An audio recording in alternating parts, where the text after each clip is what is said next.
Chapter 1. Obie loses it all. In the town of Umunze, there was a young man named Obie. He was the only child of Mr. and Mrs. Okoye, who loved him dearly and instilled good morals in him.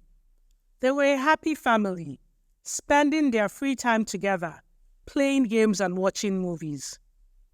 After finishing secondary school, Obie wondered what to study at the university. His father wanted him to become an engineer, while his mother hoped he would become a doctor. They each presented their preferences to him, but assured him that he could study whatever he liked and that they would support his choice. After thinking hard, Obie decided to study architecture because he had always had a passion for drawing. His parents were happy with his decision and told him how proud they were. He registered for his exams and studied very hard for them. When it was time to check his results, Obie and his parents were very nervous. They finally checked, and they found out that he had passed with flying colors.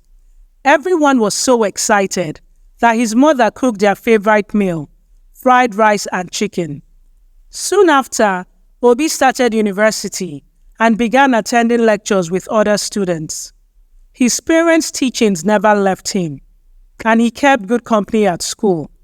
In his final year, Obie was returning to his hostel after classes one day when he received his call from his father's younger brother, his favorite uncle, Uncle Austin.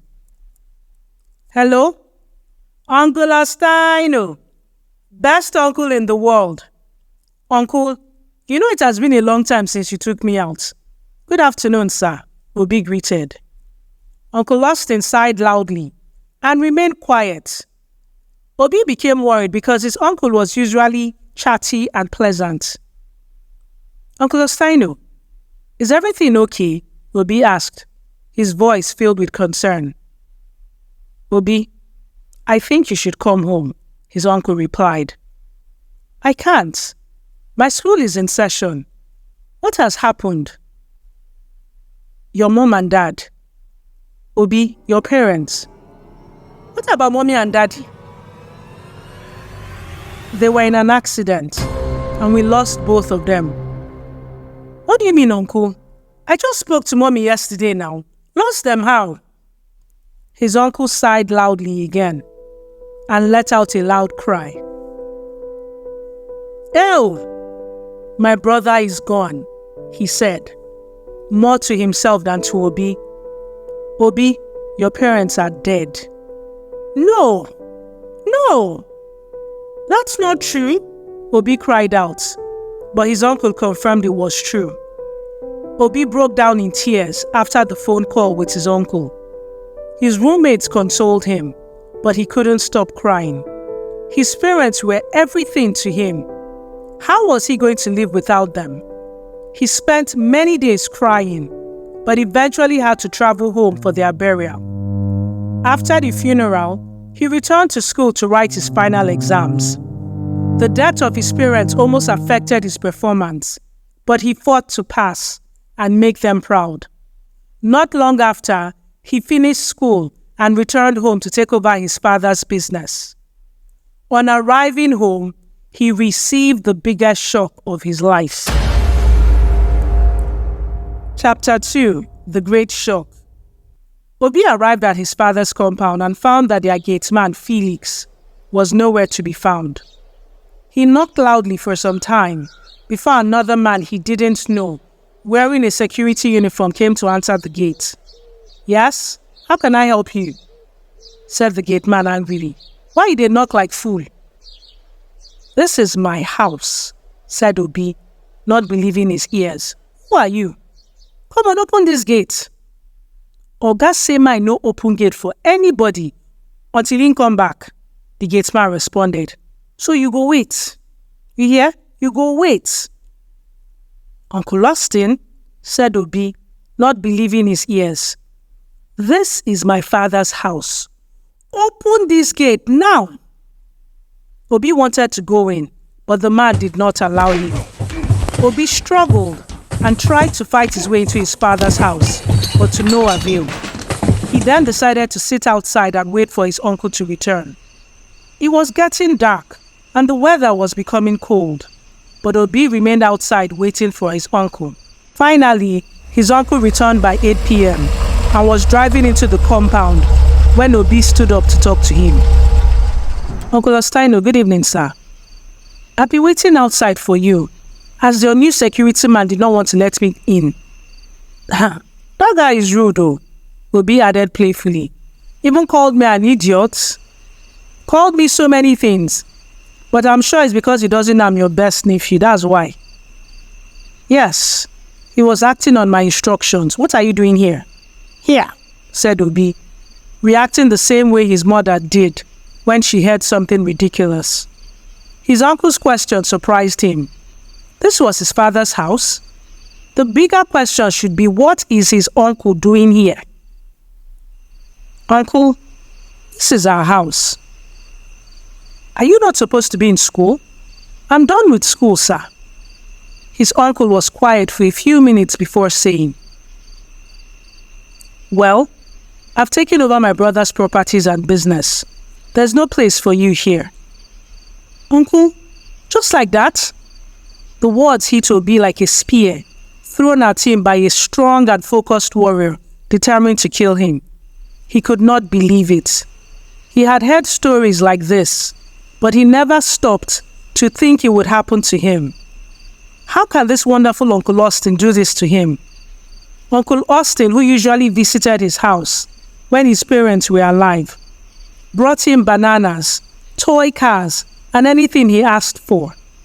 Uncle Austin, who would take him out to have fun, returning him late at night, only to have his parents, especially his mom, mad as hell. "I have only one child, though," his mother would say to Austin.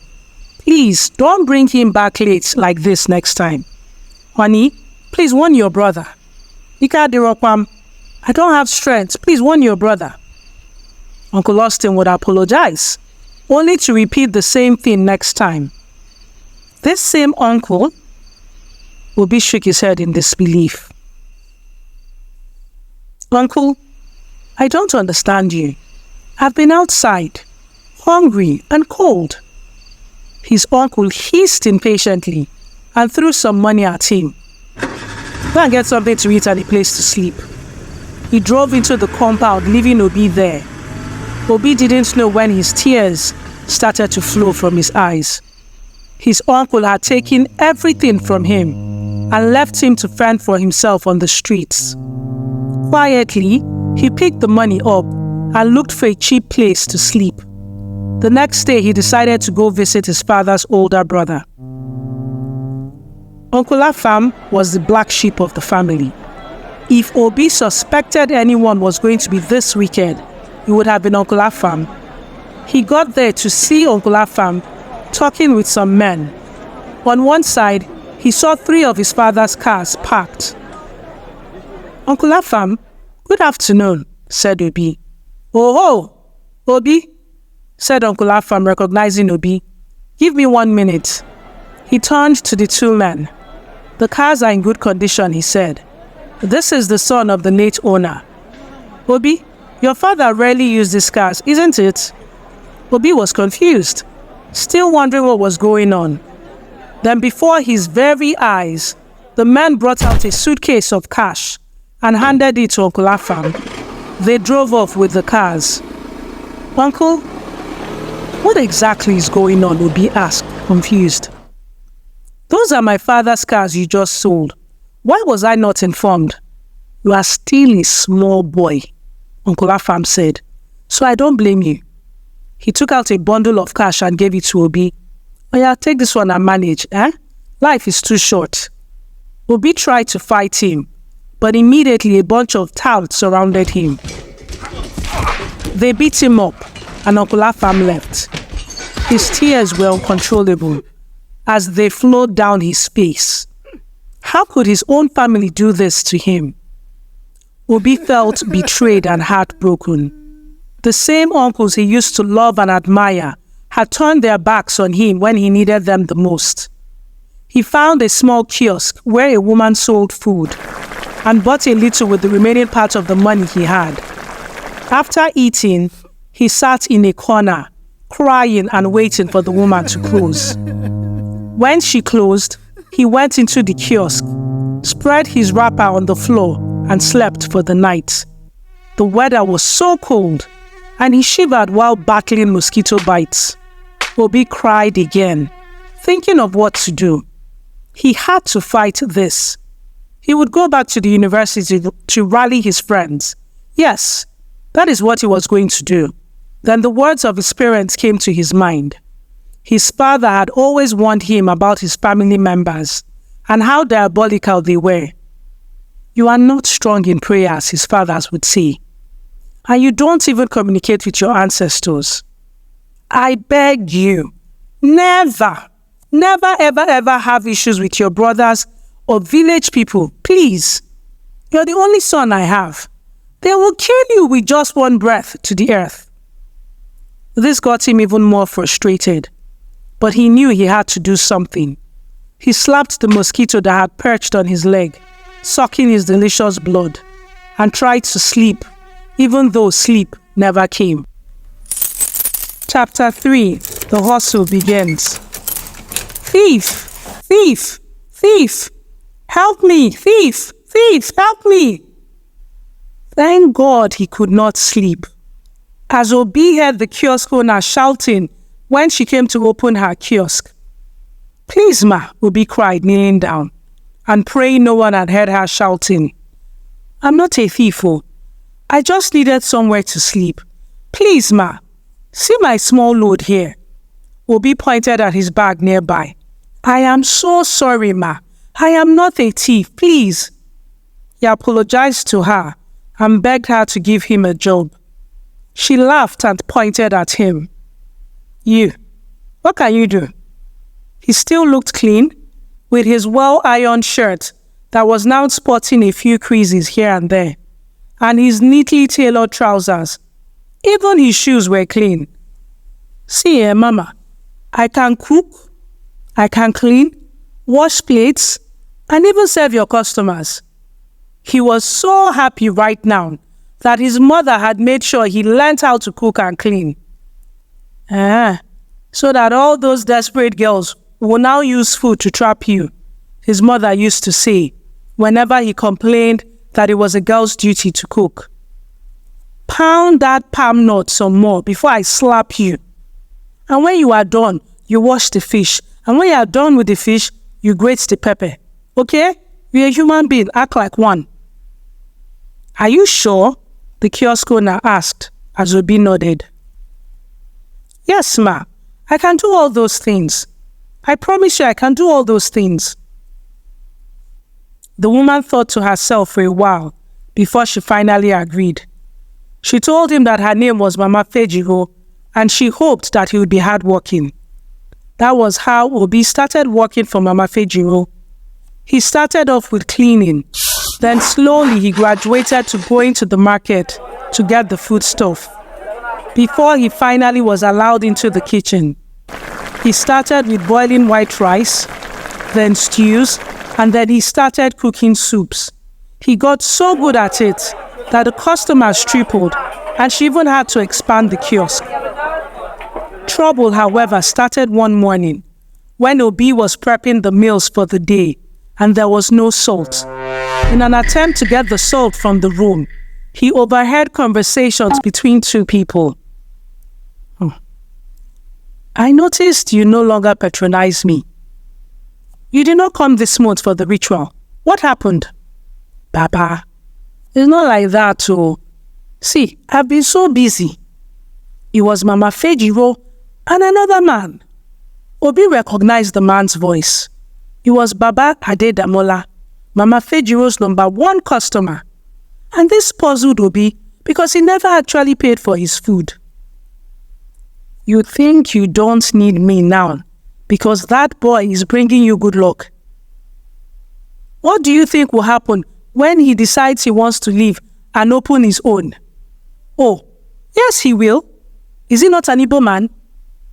They cannot be trusted. Baba, there's nothing wrong if he wants to open his own kiosk, said Mama Fejiro. If anything, he deserves it. You are such a foolish woman. Very foolish, said Baba. Once that boy leaves, he will take all your customers. You better be wise. Yes, I have seen it.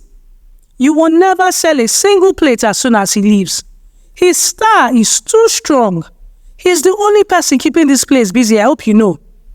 Ah, Baba, what must I do? Tell me, please. Take his star, said Baba. Yes, take his star. Look, put this under your breast and sleep with him. No, now. He's like a son to me. I will not do such. You will, oh. Ah, you will and you must, said Baba.